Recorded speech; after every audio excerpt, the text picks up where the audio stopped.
my big thing was getting mobile again, which was my cane, my orientation and mobility, because my learning process never stopped learning. That was never an issue. It was just, well, how do I trust myself with what's in front of me or what's not in front of me? And once we got that under control, I haven't missed a beat. Are you new to losing your eyesight? Are you new to the area?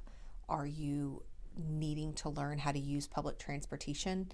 Then we're going to refer you over to our orientation and mobility specialist, where she can work with you one-on-one on teaching you proper cane use, proper techniques, as well as what is the local transportation system? How do you access that? How does the routes look for you? So orientation and mobility, you may hear the abbreviation O&M. It is safe travel skills. What it really boils down to. And then if you start digging more into it, it's a two-part type of training. We focus on the mobility aspect first, well, how do you get from point A to point B safely? Is the big thing, doing it safely. Typically this is done with, cane skills, the red and white canes. I work with people on how to use those efficiently. And then we start incorporating the orientation aspect, which is knowing where you are in the space as you go from point A to point B. You need to know, like, well, I'm about halfway there, or oh no, I've gone off and point B is way over here to my right-hand side. How do I get back on track? So that's the orientation aspect of it. Mobility gives me the opportunity to go out into the city and work, into the public and work. I still travel. I just got back from Indianapolis this past year in 2020. We went up to Indianapolis for beat baseball, so I still get to play sports. And then we can also focus on transportation, because transportation is another part of how you get from point A to point B. So safely getting around in your neighborhood, in your home, in your city, your workplace, or if you're a traveler, even traveling to the airport, through the airport, and then wherever you want to go.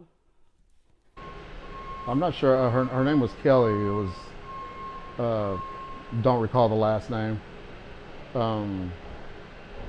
She was a mobility instructor, but she would come to my home and take me different places in Weatherford where I live, and she would ask me, hey, is this place familiar to you? And I'd tell her, either yes or a no, and she would hand me my cane and say, well, walk me where you remember, and I would take off walking, and sometimes I would remember, and I'd picture it all in my head, and sometimes I would remember where I was going, and sometimes I just wouldn't, and I'd have to look at her and say, hey, where are we going?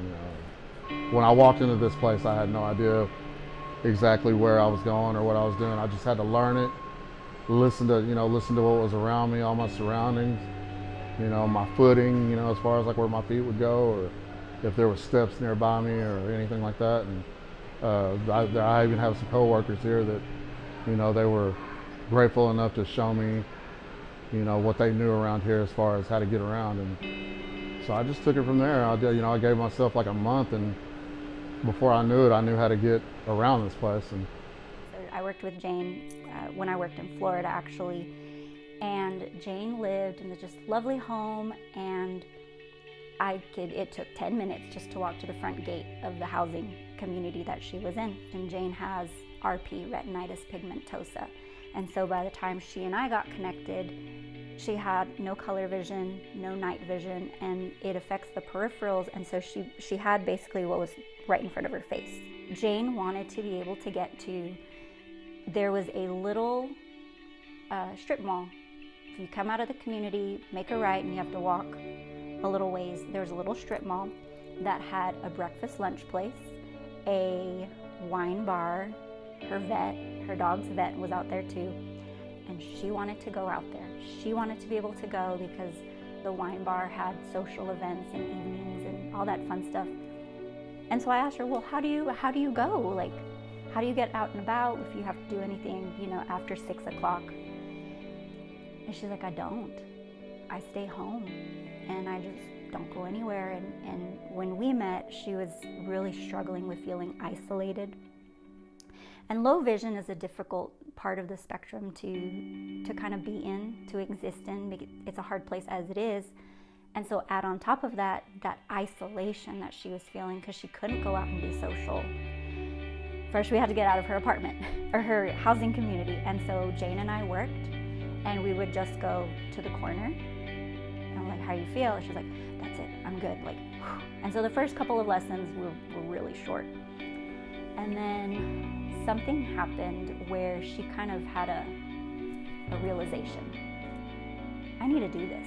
Nobody's gonna do this for me. My family is not gonna come pick me up and take me somewhere every time I wanna go. I'm gonna do this.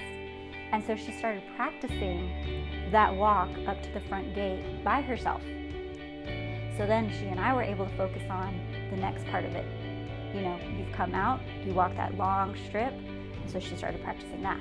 She started practicing the long part by herself. And then we were able to focus on the shopping center. Okay, well, how do you get from the sidewalk to the doors of the shopping center? She had called me one day, about a month before I left, and she's like, guess what? I'm like, what? Like, what's up? You know, we normally text, but what's up? I went to the wine bar last night. Oh my gosh, how was it? Like, I said, what did you think? She's like, I had fun. I had fun, and I got there by myself.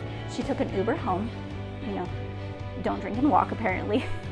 She took an Uber home, but she made it out there. She went out of her house because she wanted to. She wanted to get reconnected with her community, with the world around her, and she had fun.